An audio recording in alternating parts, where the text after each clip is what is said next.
بات لیلۃ القدر کے حوالے سے کر دوں، پھر ہم چلتے ہیں آگے۔ نبی صلی اللہ علیہ وسلم نے فرمایا کہ لیلۃ القدر میں یہ دعا زیادہ پڑھا کرو، اللہم انک عفو تحب العفو فاعف عنا۔ اے اللہ تو معافی کو پسند کرتا ہے، سراپا معافی ہے، بس تو ہمیں معاف کر دے۔ قرآن میں دو جگہ اللہ نے لیلۃ القدر کی فضیلت بیان کی، ایک سورہ دخان میں اور ایک سورہ قدر میں۔ سورہ دخان میں کہا انا انزلناہ فی لیلۃ مبارکہ، ہم نے اس قرآن کو نازل کیا برکت والی رات میں۔ اور سورہ قدر میں ہے انا انزلناہ فی لیلۃ القدر، ہم نے قدر کی رات میں اس کو نازل کیا۔ اور دونوں جگہ قرآن میں ہے تنزل الملائکۃ والروح فیہا من کل امر باذن ربہم من کل امر، کہ فرشتے اس رات میں اللہ کے حکم کو لے کر نازل ہوتے ہیں۔ اور سورہ دخان میں کہا فیہا یفرق کل امر حکیم، ہر حکمت والے فیصلے اس رات میں کیے جاتے ہیں۔ تو یہ سب لیلۃ القدر کے بارے میں ہے، اس کو لوگ شب برات پر لے جاتے ہیں۔ اور قرآن میں ہے خیر من الف شہر، 1000 مہینے سے بہتر ہے۔ تو اس لیے لیلۃ القدر کو تلاش کرنا چاہیے، ہمیں متعین طور پر وہ بتائی نہیں گئی ہے، بتایا گیا تھا نبی صلی اللہ علیہ وسلم کو، لیکن آپ کو بھلا دیا گیا۔ اس میں حکمتیں ہیں، مصلحتیں ہیں۔ بڑی حکمت یہ ہے کہ اگر بتا دی جاتی تو ہم رمضان کے آخری عشرے میں پوری میں عبادت نہ کرتے، پورے سال سوتے رہتے، پورے رمضان سوتے رہتے، اور خاص اس رات کو کچھ اللہ اللہ کر لیتے۔ اور یہ بھی خطرہ تھا بتا دی جاتی تو اس میں گناہ کا عذاب بھی 1000 گنا، سینکڑوں گنا بڑھ جاتا، پھر حجت تمام ہو جاتی، پھر کوئی گناہ گار یہ نہیں کہہ سکتا تھا کہ بھائی مجھے کیا پتہ تھا آج لیلۃ القدر ہے، تو بڑا عذاب آ سکتا تھا اللہ کا، کوئی اس رات میں گناہ کرتا۔ تو اس لیے اللہ کی حکمت نے اس بات کا تقاضا کیا کہ اس رات کو چھپا دیا جائے۔ اب امکانات ہیں،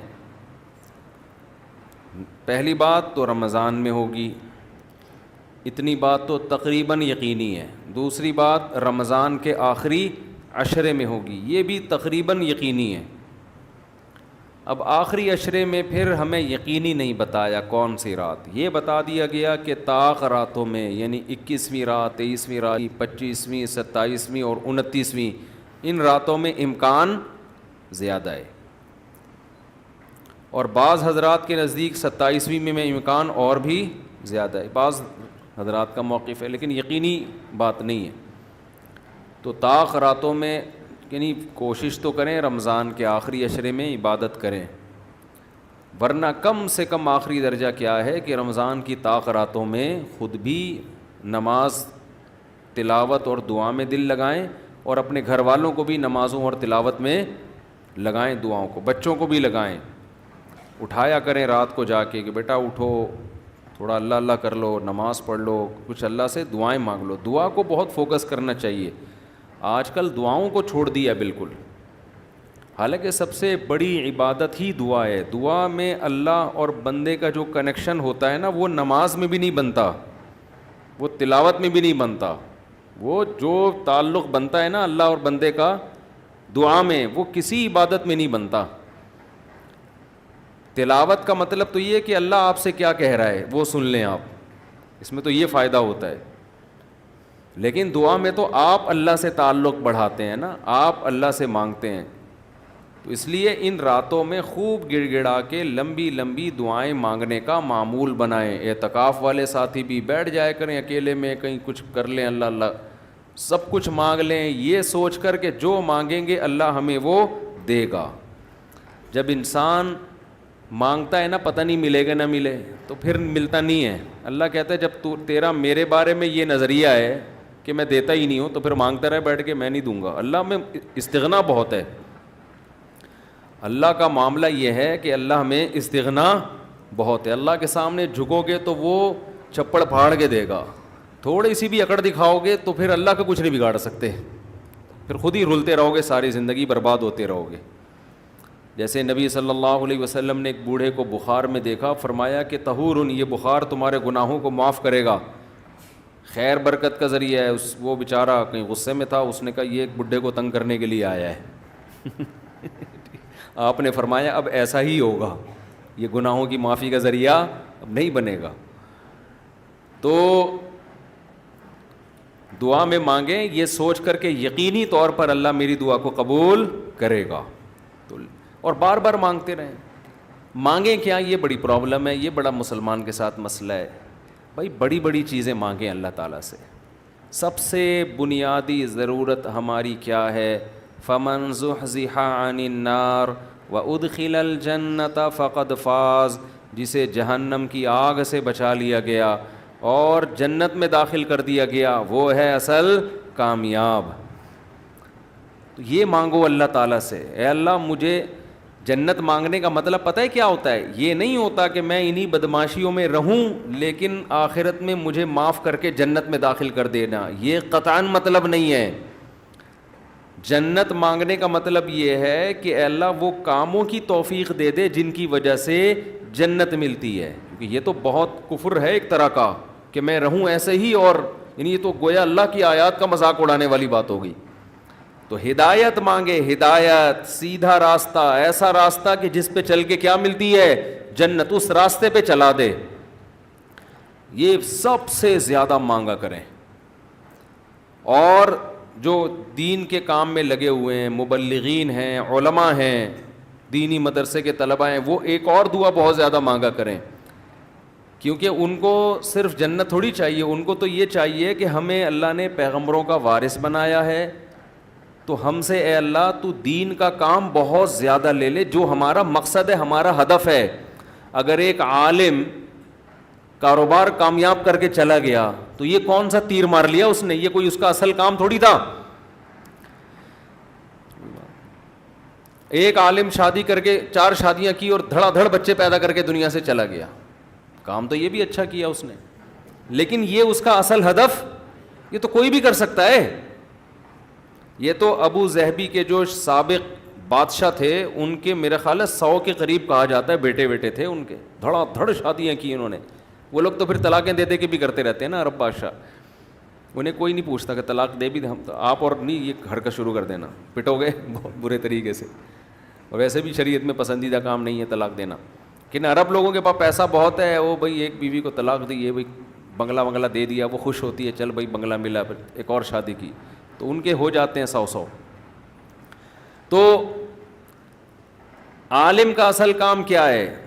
اللہ اس سے دین کا کام لے لے. جیسے پیغمبروں کو دنیا میں بھیجا گیا دین کی خدمت کے لیے, وہ اگر وہی نہ کریں تو پھر ان کا مقام اور مرتبہ ہے, ظاہر ہے ان کا مقام کس لیے؟ دین کی خدمت. تو جو دینی مدرسوں کے طلباء ہیں, علماء ہیں, ان کا تو یہ فرض ہے کہ اتنا مانگے اللہ سے کہ اللہ ہماری صلاحیتیں ضائع نہ ہوں, تو ہم سے دین کا بہت زیادہ کام لے لے. ایک عامی آدمی بھی یہ دعا مانگ سکتا ہے, لیکن طلباء اور علماء کے لیے اس کی اہمیت زیادہ ہے. تو اس میں ہمارے حضرت یہ دعا بتایا کرتے تھے, اے اللہ اخلاص کے ساتھ کام لے لے دین کا, کیونکہ دین کے کام میں بہت دفعہ ریاکاری آتی ہے. کام دین کا ہوتا ہے لیکن پھر آدمی کی اپنی انا شامل ہو جاتی ہے, اپنی پبلسٹی, میں بڑا بن جاؤں, میری پروموشن ہو, مجھے لوگ واہ واہ کریں, یہ نفس کی خواہش اس میں کیا ہوتی ہے شامل, اور اس سے دین کا کام تو ہو جاتا ہے, آپ کو قیامت کے دن ٹکے کا بھی اجر نہیں ملتا. کیوں؟ حدیث میں آتا ہے ان اللہ رب یؤید ھذا الدین برجل فاجر او کما قال صلی اللہ علیہ وسلم, اللہ بعض دفعہ کسی فاسق سے بھی دین کا کام لے لیتے ہیں. اس کا اللہ کی نظر میں مقام نہیں ہوتا, لیکن بعض دفعہ کام اللہ اس سے لے لیتے ہیں, ہو جاتا ہے, لیکن مقبول نہیں ہوتا وہ. تو اخلاص کے ساتھ دین کے کام کی اللہ توفیق دے. کس کے ساتھ؟ اخلاص. دوسرا عافیت کے ساتھ. دین کے کاموں میں آزمائشیں بہت ہیں, جیلیں بھی ہیں, لوگوں کی صلواتیں بھی ہیں. تو انسان اللہ سے دعا یہی مانگے کہ عافیت کے ساتھ ہو جائے, آزمائشوں میں نہ گھروں میں. اور تیسری بات, قوت اور ہمت کے ساتھ. قوت الگ چیز ہے, ہمت الگ. پاور بھی ہو میرے پاس کام کی, کمزور آدمی دنیا میں کام نہیں کر سکتا, تو کام بھی قوت کے ساتھ ہو, پاور کے ساتھ, جاندار کام ہو, کچھ کر کے جاؤں دنیا سے. لوگ کہیں بھائی, لوگ کہیں نہ کہیں, اللہ کہے کہ کچھ کر کے گیا. لوگوں کو بعض دفعہ پتہ ہی نہیں ہوتا, کر کوئی اور رہا ہوتا ہے, کیش کوئی اور کرا رہا ہوتا ہے. تو اللہ کو پتہ ہے, اللہ کہے کہ واقعی تو کچھ کر کے آیا ہے. اور چوتھا, ہمت کے ساتھ. طاقت ہوتی ہے, بہت سے طاقتور ہم نے دیکھے ہیں سستی کی وجہ سے کام نہیں کر رہے ہوتے, پوستیوں کی طرح پڑے رہتے ہیں. وہ پاور بھی ہوتی ہے, بولنے کی طاقت, چلنے کی طاقت, دوڑنے کی طاقت, لیکن کیا ہر دوڑنے والا دوڑتا بھی ہے؟ اس کے لیے ہمت بھی تو چاہیے نا. کمزور میں ہمت ہوتی ہے, طاقت نہیں ہوتی. طاقتور میں, یعنی اگر کمزور میں ہمت ہو, طاقت نہ ہو, وہ بھی کسی کام کا نہیں. آپ میں طاقت ہے مگر ہمت نہیں ہے, آپ بھی کسی کام کے نہیں ہیں. تو ہمت کے ساتھ, تو یہ 4 الفاظ کے ساتھ دعا مانگا کریں. اے اللہ دین کی خوب خوب خدمت لے لے, اخلاص کے ساتھ, عافیت کے ساتھ, قوت اور ہمت کے ساتھ. اتنی خدمت کہ میں دین کے کاموں میں کسی سے پیچھے نہ رہوں, کیونکہ مقابلہ کمپٹیشن ہے. پہلے میں کبھی یہ دعا مانگتا تھا, بلکہ میں کیا, ہمارے ایک دوست تھے, وہ انہوں نے ہمارے شیخ کو خط لکھا کہ میں یہ دعا مانگتا ہوں, اے اللہ میں دینی کاموں میں سب سے آگے نکل جاؤں, سب کو پیچھے چھوڑ دوں میں. تو حضرت نے فرمایا یہ سب کو پیچھے چھوڑنے والی دعا ٹھیک نہیں ہے. وہ کہیں گے ہمیں کیوں دعا میں ہرا رہا ہے, تو اپنے لیے مانگنا. یہ ایسا ہی ہے جیسے آپ کہہ رہے ہو اللہ مجھے اتنا پیسہ دے کہ وسیم سے زیادہ دے دے مجھے, وسیم مجھ سے پیچھے رہ جائے. تو وسیم کہے گا تو اللہ سے جتنا پیسہ مانگ, مجھے کیوں پیچھے کر رہا ہے اپنے, میں نے تیرا کیا بگاڑا ہے بھائی. تو حضرت نے دعا کے الفاظ چینج کروائے, ان سے کہا یوں نہ مانگا کرو کہ میں سب کو پیچھے چھوڑ دوں, بلکہ یوں دعا مانگو میں کسی سے پیچھے نہ رہوں, مجھے اپنے آگے نکلنے کی فکر ہے, دوسروں کو پیچھے چھوڑنے کی نہیں ہے. تھوڑی سی ورڈنگ صحیح کر لو اپنی. تو یہ 2 دعائیں بہت مانگا کریں. اپنی اولادوں کے لیے مانگ لیں, مجھے ایسی اولاد دے دے جو نیک اور صالح ہو, دین کی خدمت کرے. اللہ کی نظر میں دیکھو, آپ کی اولاد مالدار ہے نا, آپ تو خوش ہوتے ہو میرا بچہ کتنا بڑا منگلا. اللہ کی نظر میں اس کی ویلیو 2 ٹکے کی بھی نہیں ہے. اگر اللہ کی نظر میں ان پیسوں کی, گاڑی بنگلے کی کوئی 2 ٹکے کی حیثیت ہوتی نا, تو موسیٰ کلیم اللہ کو اللہ سب سے زیادہ مال دیتا, سب سے زیادہ مال.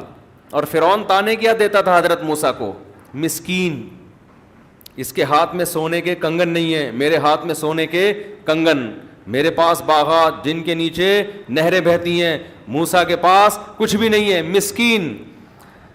آپ اپنی اولاد کو چاہتے ہو کروڑ پتی بن جائے, دولت مند بن جائے, یہ ابے بھائی مسافر خان ہے, لعنت بھیجو یار.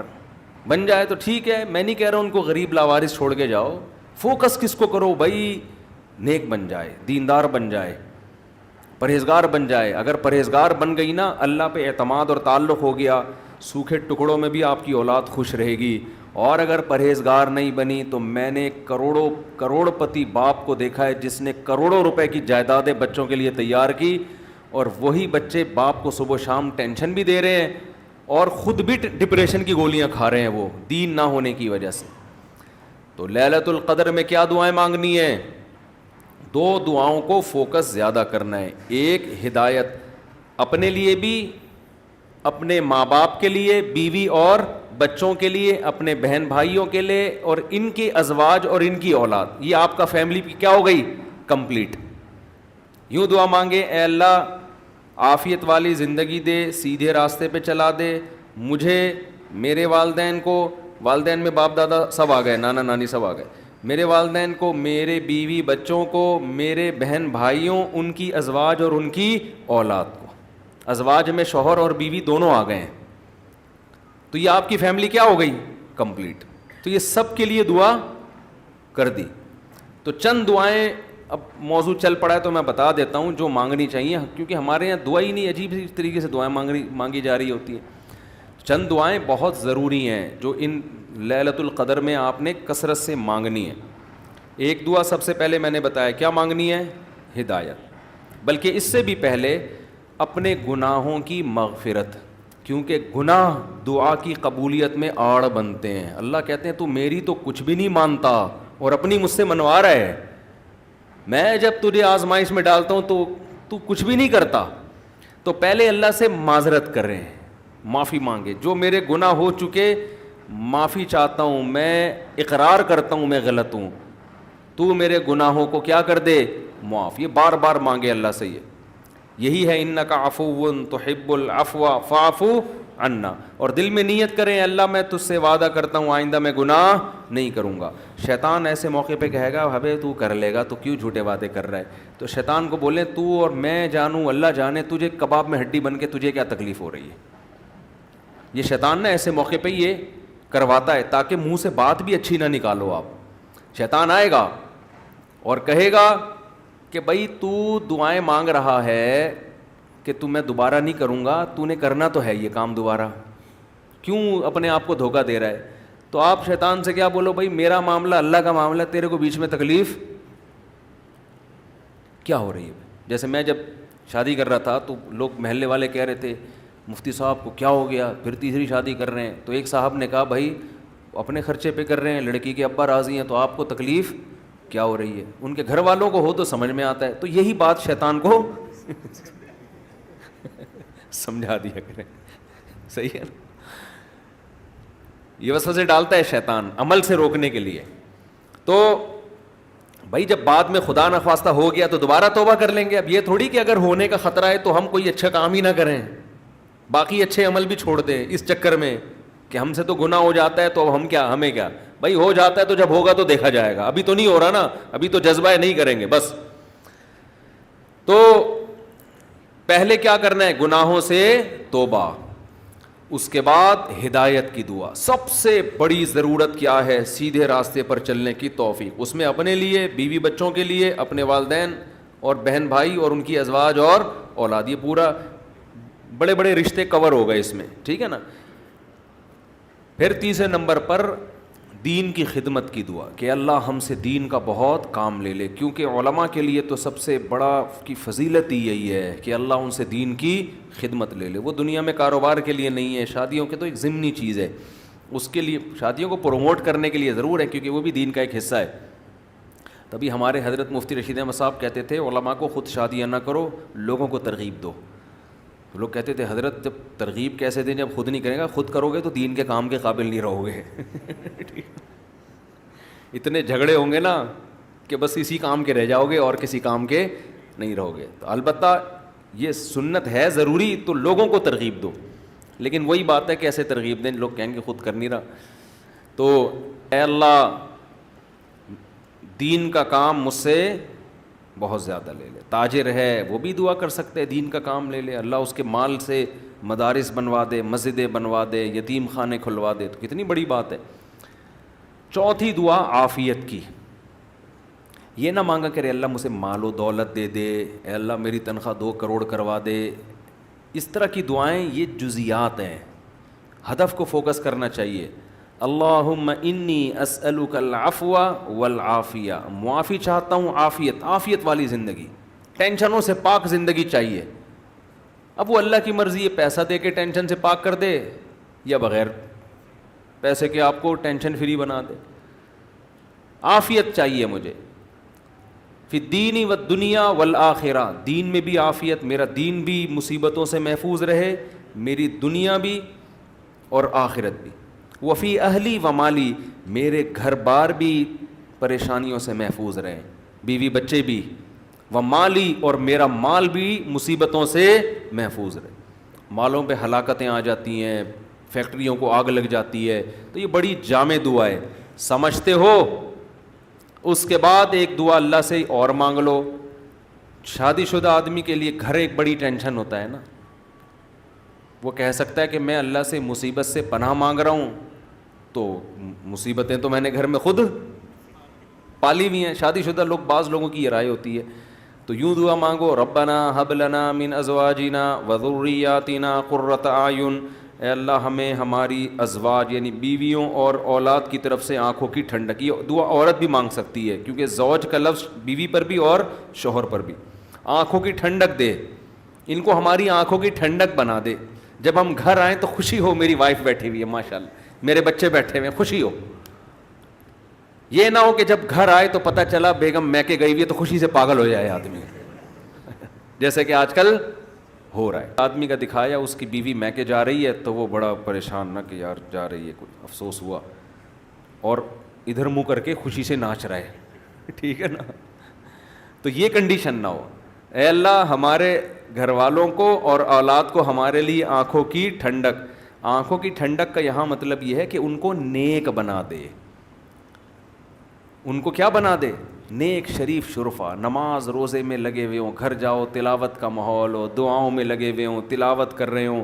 تو جس کی فطرت صحیح ہو اسے یہ عمل دیکھ کر اس کی آنکھیں کیا ہو جاتی ہیں؟ ٹھنڈی. اور اگر آپ گھر میں گئے، بیگم صاحبہ ڈرامہ دیکھ رہی ہیں، سین چل رہا ہے بڑا ٹائٹ قسم کا نا، اور بچے بھی پب جی پہ لگے ہوئے ہیں، فلمیں دیکھ رہے ہیں، میوزک سن رہے ہیں، خدا کی قسم اس سے آپ کی آنکھیں ٹھنڈی نہیں ہوں گی. میں لوگوں سے کہتا ہوں اپنی بچی کو اسکارف پہناؤ، پراپر ڈریس پہناؤ، پھر دیکھو کتنی پیاری لگے گی آپ کو. اور آپ اس اسکارف جو ہے نا اور اسکرٹ پہنا دو، سلیو لیس کپڑے پہنا دو، آپ کو وہ آنکھوں کی ٹھنڈک نہیں لگے گی. گھر کا ماحول دینی ہو، طہارت کا، نماز کا، تلاوت کا، معمولات کا. تبلیغ والے کروا دیتے ہیں، اپنی عورتوں کو تبلیغ میں وقت لگواؤ گے تو گھر میں یہ معمولات شروع ہو جائیں گے. تبلیغ میں بڑی جان ہے. بڑے بڑے لوگوں کو میں نے دیکھا ہے، بیگم کنٹرول میں تھی، تبلیغ میں لے گئے، صحیح ہو گئی، وہ گھر کا ماحول بن گیا. اور گھر کا ماحول عورت سے بنتا ہے، آدمی سے نہیں بنتا. تو آنکھوں کی ٹھنڈک بنا دے. وَجْعَلْنَا لِلْمُتَّقِينَ اماما، یہ اسی کی تفسیر ہے. اور ہمیں پرہیزگاروں کا امام بنا. یہ مطلب نہیں کہ اگلے الیکشن میں ہم جیت جائیں. پرہیزگاروں کا امام کا مطلب امام تو ہم ہیں ہی، ہمارے ماتحتوں کو پرہیزگار کر دے، اچھے لوگوں کے سربراہ ہوں ہم. تو بیوی بچے آپ کے ماتحت ہوتے ہیں نا، تو ہمیں ان کو کیا بنا دے؟ تو پرہیزگار بنا دے. تو یہ دعا بھی بہت امپورٹنٹ ہے. اللہ نے نیک لوگوں کی صفات میں یہ دعا بھی بیان کی ہے کہ وہ ہم سے یوں دعا مانگتے ہیں. اور دو دعائیں اور جلدی سے بتا دوں، یہ ٹاپک نہیں تھا، لمبا ہوتا جا رہا ہے مسلسل، اس پہ میں مستقل انشاءاللہ بیان کروں گا. دو دعائیں اور لیلۃ القدر میں، اور ویسے بھی معمول بنائیں. ایک دعا یہ کہ جہنم کی آگ سے خلاصی، بار بار قرآن یہ بیان کرتا ہے، جنت کی طلب اور جہنم کی آگ سے خلاصی. قرآن بار بار کہتا ہے ہمارے نیک بندوں کے دل میں جنت کی اتنی لالچ ہے کہ راتوں کو اٹھ اٹھ کے اللہ کو پکارتے ہیں کہ اللہ ہمیں اس جنت کا وارث بنا دے، محروم نہ کرنا اس جنت سے. جن کا آخرت پر ایمان نہیں ہے نا، انہوں نے جنت کو دوسرے درجے پہ رکھا ہوا ہے. میں بھی ہو سکتا ہے جنت ہو، مل جائے تو ٹھیک ہے، اس طرح سے مانگ رہے ہوتے ہیں. آپ مجھے بتاؤ دنیا میں آپ کو کوئی ایسا پیکج دیا جائے کہ یہ کر لو تو تمہیں پھر اس کے بدلے میں یہ ملے گا، اس میں 1000 گز کا بنگلہ ملے گا، اور ایسا بنگلہ ہوگا، کروڑوں روپے کا بنگلہ ہوگا، اس میں پھر تمہاری بڑی اچھی شادی ہو جائے گی، بہت خوبصورت بیوی ملے گی تمہیں، اور اس میں تمہاری خوراک ایسی ہوگی، تمہاری جوانی 100 سال تک رہے گی ہیں بھائی، اور تمہیں جناب کروڑوں کروڑوں روپے کی گاڑیاں ملیں گی. یعنی جنت کے 10ویں حصے کی بات اگر ہم سے کی جائے دنیا میں، تو میرا خیال ہے سارا دن اس کی تلاش اور طلب کے علاوہ ہمارا کوئی کام نہیں ہوگا. کیونکہ یقین ہے نا، اس دنیا کو دیکھا ہوا ہے، آخرت کو دیکھا نہیں ہے. تو اللہ تعالیٰ کہتے ہیں کہ ہمارے نیک بندے راتوں کو اٹھ کے اللہ سے کیا مانگتے ہیں؟ جنت. کہ اللہ ربنا وآتنا ما وعدتنا علی رسلک، اے اللہ تو نے پیغمبروں کی زبان سے جس جنت کا ہم سے وعدہ کیا ہے وہ اس وعدے سے ہمیں محروم نہ کرنا، وہ دینا ہمیں جنت، ہم محتاج ہیں اس کے. وہ بڑی دل نشیں جنت ہے، ایسا نہ ہو کہ نیک لوگ اس میں جا رہے ہوں اور ہمیں اس سے روک دیا جائے. اس وقت یہ منظر قہر بن کے گرے گا آپ کے اوپر، یہ بہت بڑی ٹینشن ہوگی. اور جہنم کی آگ سے پناہ، ربنا صرف عنا عذاب جہنم، جہنم کی آگ کو ہم سے دور کر دے. تو یہ چند دعائیں ہیں جو مانگا کریں پابندی کے ساتھ. سمجھتے ہو کہ نہیں سمجھتے؟ اور ایک آخری دعا، اگر آپ کے والدین دنیا سے جا چکے ہیں یا آباء و اجداد کوئی بھی جا چکے ہیں، ان کی مغفرت کی دعا، ان کو بھولنا، جن میں والدین تو بہرحال وہ تو زندگی بھر نہیں بھولنا ان کو. جب مغفرت کی دعا تو سب سے پہلے اپنے والدین کے لیے الگ الگ مانگا کرو، باپ کے لیے الگ اور ماں کے لیے الگ. ہول سیل کے حساب سے نہ مانگا کرو. بعض لوگ ہول سے، یا اللہ جتنے بھی مرحومین دنیا سے جا چکے ہیں سب کی مغفرت فرما دے. تو مرحومین میں ابا بھی آ گئے، اماں بھی آ گئے، نانی بھی آ گئی، دادی بھی، سب ہول سے. دعاؤں میں ہول سیل نہیں چلتا. نام لے لے کے اس میں زیادہ خشوع و خضوع پیدا ہوتا ہے. سمجھتے ہو؟ اب ظاہر ہے سارے مرحومین کا تو نام لے نہیں سکتا نا، تو خود ہی مرحومین میں داخل ہو جائے گا تھوڑی دیر میں. تو چند اسپیسیفک مرحومین کا نام لے کے پھر ہول سیل کے حساب سے کہ جتنے دنیا سے مسلمان جا چکے ہیں اللہ مغفرت کرے. تو یہ کام ضرور کرنا چاہیے لیلۃ القدر میں. اور لیلۃ القدر میں مخصوص عبادت ثابت نہیں ہے. یہ جو چل رہا ہوتا ہے نا کہ پہلی رکعت میں یہ سورت پڑھیں، پھر یہ سورت پڑھیں، پھر یہ سورت پڑھیں، یہ سب چیزیں غیر ثابت ہیں، بدعت ہیں. ان سے اجتناب کریں. تمام دوائیں بچوں کی پہنچ سے دور رکھیں. تمام بدعتیں اپنی اور بچوں کی پہنچ سے دور رکھیں. تو لیلۃ القدر میں آپ سمپل نماز پڑھیں، زیادہ سے زیادہ دعا مانگیں، اور تسبیحات ہیں، تلاوت ہے، یہ کام کریں. سمجھتے ہو؟ دوسرا، جتھے نہ لگائیں لیلۃ القدر میں. اس کو بھی لوگوں نے ایک شو بنا لیا ہے. جتھے دوست احباب مسجدوں میں ٹوپیاں پہن کے جا رہے ہیں اور پھر بیٹھے ہوئے ہیں، گپے لگ رہی ہیں، ہاں ہلہ گلا چل رہا ہے. پھر چلو جی جماعت سے نماز ہو رہی ہے. ٹھیک ہے، جماعت سے نماز بھی پڑھ سکتے ہیں، لیکن تراویح میں تو بڑی جماعتیں جائز ہیں. تو ثابت ہے خلفائے راشدین سے. تہجد میں بڑی جماعت ثابت نہیں ہے، لہذا یہ بھی بدعت ہے. تراویح بھی تو ثابت ہے نا، اس میں تو جتنے پوری مسجد بھر جائے. لیکن تہجد میں اس طرح تداعی کہ اتنے لوگوں کو اکٹھا کرنا کہ قاری صاحب تہجد پڑھا رہے ہیں سب لوگ آ جاؤ، یہ نبی سے ثابت نہیں ہے. جب ثابت نہیں ہے تو جائز بھی نہیں ہے. تو اس لیے تہجد میں اگر کسی نے جماعت پڑھنی ہے 2-3 سے زیادہ افراد کو اکٹھا بولو نہ کرے، تاکہ زیادہ تعداد نہ ہو جائے لوگوں کی. لیکن بہتر یہی ہے کہ اپنے طور پہ پڑھیں تہجد. تراویح ہو گئی جماعت کے ساتھ، باقی نوافل کیسے پڑھیں؟ انفرادی میں الگ اللہ سے تعلق بنتا ہے، جماعت میں الگ تعلق بنتا ہے. تو اس میں انفرادی کو فوکس کریں. تو کوئی مخصوص صورتیں پڑھنا، پہلی رکعت میں یہ، دوسری میں یہ بھی بدعت ہے. صلاۃ التسبیح کی جماعت بھی جائز نہیں ہے. سمجھتے ہو؟ صلاۃ التسبیح انفرادی طور پر تھوڑا سا اختلافی مسئلہ ہے. جمہور علماء کے نزدیک سنت ہے. بعض کچھ علماء ایسے بھی گزرے ہیں جو صلاۃ التسبیح کو نہیں سنت مانتے. وجہ اس کی یہ ہے کہ وہ کہتے ہیں اس بارے میں کوئی بھی صحیح حدیث موجود نہیں ہے. لیکن چونکہ روایات کی کثرت ہے، اور کثرت سے جب روایات ہوتی ہیں تو درجہ حسن تک حدیث پہنچ جاتی ہے. اس بیس پر بہت سے علماء کی رائے یہی ہے کہ پڑھ لینی چاہیے. تو جو اختلافی مسئلہ ہو اس میں اگر کوئی بھی رائے رکھتا ہے تو اس میں شدت جائز نہیں ہے. سمجھتے ہو کہ نہیں سمجھتے؟ تو اچھا، میرا موقف چونکہ یہ والا ہے جو ابن تیمیہ رحمہ اللہ کا موقف تھا، تو میں کیا، میری اوقات کیا، بعض بڑے علماء کا بھی وہی موقف ہے، تو اس لیے تو میں بھی اسی موقف کو مانتا ہوں. لیکن کوئی فتویٰ میں یہی دیتا ہوں جو جمہور کا ہے کہ بھائی ٹھیک ہے، جو مفتہ بھی قول تو یہی ہے کہ پڑھ لینا چاہیے. عبداللہ بن مبارک، علامہ ناصر الدین البانی رحمہ اللہ نے اس مسئلے میں عبداللہ بن مبارک کی تقلید کی ہے. ان کی نظر میں بھی اس بارے میں کوئی حدیث صحیح نہیں ہے، لیکن چونکہ عبداللہ بن مبارک سے اس کی سنیت منقول ہے تو انہوں نے اس مسئلے میں تقلید کی ہے. کس کی؟ عبداللہ ابن مبارک کی، کہ اتنے بڑے آدمی پڑھتے تھے تو ٹھیک ہے. تو خیر کہاں سے لمبی بات چلی گئی. تو لیلۃ القدر میں دعائیں مانگنی ہیں اور گناہوں سے معافی. تو گناہوں سے معافی میں گناہ دماغ میں ہوں گے تو معافی مانگے گا نا. تو پہلے اپنے گناہوں کے بارے میں سوچنا بھی ہے کہ میرے اندر خرابیاں ہیں کیا. تو دیر آر 2 ٹائپس آف خرابیز. خرابیوں کی کتنی قسمیں ہیں؟ 2.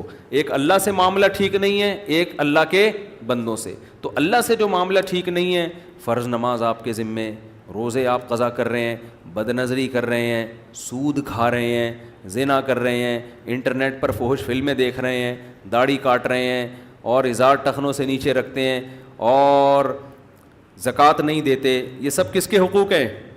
اللہ کے. حج نہیں کیا، فرض ہوا ہے آپ کے اوپر. اور مخلوق کے حقوق کیا ہیں؟ سب سے پہلے دیکھنا ہے وراثت تو پھوڑ پھاڑ کے نہیں بیٹھا ہوا میں کہیں. ابا کا انتقال ہو گیا، ایسا تو نہیں میں کسی کا حصہ کھا رہا ہوں. بہن کے حقوق میں آتا ہے نا، وراثت پھوڑ پھاڑ کے بیٹھا ہوا ہے تو بھائی سب سے پہلے بہن کی وراثت اس کے حوالے. بڑا بھائی ہے تو چھوٹے بھائیوں کا حق تو نہیں کھا رہا, سمجھتے ہو؟ تو مخلوق میں سب سے پہلے مالی حقوق ہیں. پھر دیکھو قطع رحمی تو نہیں کی ہوئی, ایسا تو نہیں کوئی قریبی رشتہ دار ہو جس کو پورے پورے سال آپ پوچھنے کی توفیق ہی نہیں ملتی, تو قریبی رشتہ داروں کو منا لو, تھوڑا سا ہیلو ہائے کر لو, سلام دعا کر لو ان سے, کیا جا رہا ہے اس میں. تو یہ موٹے موٹے رشتہ داروں کے حقوق یہ سوچ کے اللہ سے توبہ کر لو اور وہ حقوق ادا کر لو. پھر لیلۃ القدر لیلۃ القدر بنے گی. جس طرح سے آج کل لیلۃ القدر منائی جا رہی ہے نا, حالانکہ وہ منانے کی چیز نہیں ہے, لیکن جس طرح سے منائی جا رہی ہے اس طرح تو بھائی ہزاروں لیلۃ القدر آ جائیں تو کیا فائدہ, تھوڑی بہت عبادت کا ثواب تو مل جائے گا, لیکن جو فضیلت ہے گناہوں سے توبہ کی توفیق, اور اللہ تعالیٰ فیصلے کرتے ہیں پورے سال, تو جب جو وراثت کھانے کا ارادہ کر کے بیٹھا ہوا ہو اس کے لیے کیا فیصلے ہوں گے پورے سال, خود سوچ لو آپ. تو یہ تھوڑا لیلۃ القدر کے حوالے سے کچھ باتیں تھیں, اللہ عمل کی توفیق دے. بس